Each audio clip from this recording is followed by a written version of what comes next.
Hi, Storytime friends. Miss Tara here with another flannel board folk tale. Our folk tale today has a little girl and she's wearing a red hood. What do you think we could be reading today? That's right, it's Little Red Riding Hood. Are you ready? Here we go. Once upon a time there was a little girl called Red Riding Hood. She lived with her mother and father near the woods. Her grandmother lived on the other side of the woods. One day the mother said, "Little Red Riding Hood, your grandmother is sick. Please take this basket of food and goodies to her. But be careful. Don't go through the woods because the wolf lives there." "Okay, Mother," answered Little Red Riding Hood. She took the basket and went along the pathway to Grandmother's house. She stopped often to pick up beautiful flowers. But she did not notice that she had gotten off the pathway and was getting very close to the woods. Nearby, at the edge of the woods, who is it? Oh no. The wolf was sitting by a tree watching Little Red Riding Hood. He said to himself, "I'm very hungry." When Little Red Riding Hood got closer and said to her, "Good morning, little girl. Where are you going?" Little Red Riding Hood was frightened. In a very nervous voice she answered, "I'm going to my grandmother's house with this basket of food." "Oh," said the wolf, "is your grandmother sick?" "Yes," said the little girl. "Where does your grandmother live?" asked the wolf.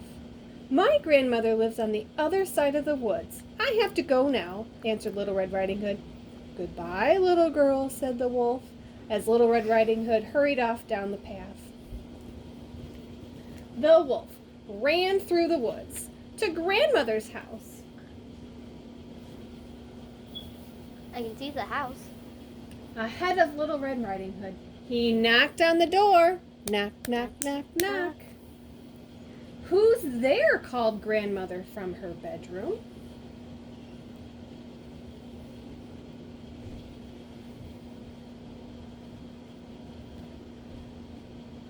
"It's me, Little Red Riding Hood. I have a basket of food and flowers for you," answered the wolf, who made his voice sound like Little Red Riding Hood's voice. "Come in," said Grandmother. But when she saw the wolf, "Oh no, you're not Little Red Riding Hood, you're the wolf! Help, help!" She was so frightened that she ran into the closet to hide from the wolf. Then the wolf put on one of her nightgowns and pretended to be Grandma. Soon afterwards, Little Red Riding Hood knocked on the door. "Who's there?" asked the wolf, who made his voice sound like the grandmother's voice. "It's your granddaughter, Little Red Riding Hood," answered the little girl. "I have a basket of food and flowers for you." "Come on in, the door is open," called the wolf. The little girl came into the house. The wolf was in Grandmother's bed, partially hidden under the covers. "Good morning, Little Red Riding Hood," said the wolf. "Here is a basket of food for you," she replied. "Oh, thank you, Little Red Riding Hood," said the wolf.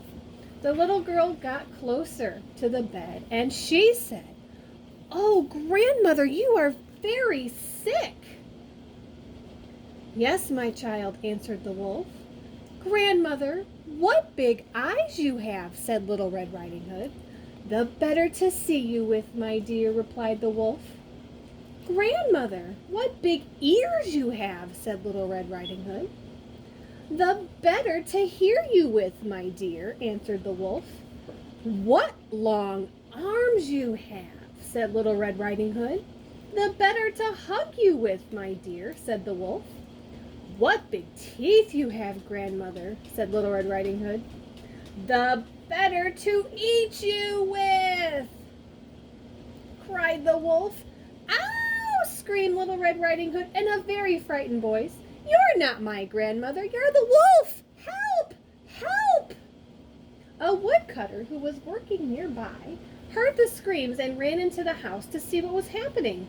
He saw the wolf and began to chase him around the room with his axe. The wolf was so frightened that he ran out of the house, through the woods, never to be seen again. The woodcutter and Little Red Riding Hood went to the closet where Grandmother had been hiding. She was so happy to see them. She hugged Little Red Riding Hood and thanked the woodcutter for saving them from the wolf. Then they all sat down and ate some delicious cookies from Little Red Riding Hood's basket. And they all lived happily ever after.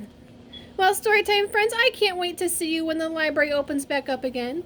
But until then, everyone stay safe and healthy. Air hugs. Bye. Bye. Bye-bye.